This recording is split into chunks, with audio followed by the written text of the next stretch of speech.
ఆంధ్రప్రదేశ్ సాహిత్య అకాడమీ పురస్కారం తీసుకున్నారు. ఈ నాటకాన్ని నేషనల్ బుక్ ట్రస్ట్ వారు ఆదాన్ ప్రదాన్ కార్యక్రమం క్రింద అన్ని భారతీయ భాషల్లోకి అనువదించారు.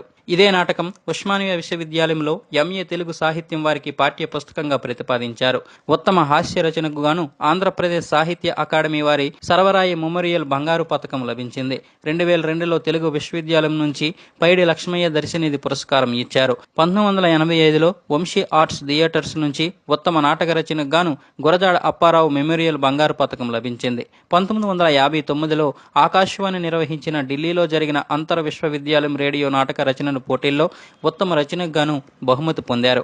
ప్రశ్న అనే నాటకానికి అఖిల భారత స్థాయిలో మహాత్మా గాంధీ సృజనాత్మకత సాహిత్య పురస్కారం లభించింది. 1984లో ఉత్తమ నాటక రచనకు గాను వంశీ బర్కలే పురస్కారం లభించింది. 1983లో తరంగిణి సినిమాలో ఉత్తమ హాస్య నటుడు పురస్కారం లభించింది. 1985లో రామాయణంలో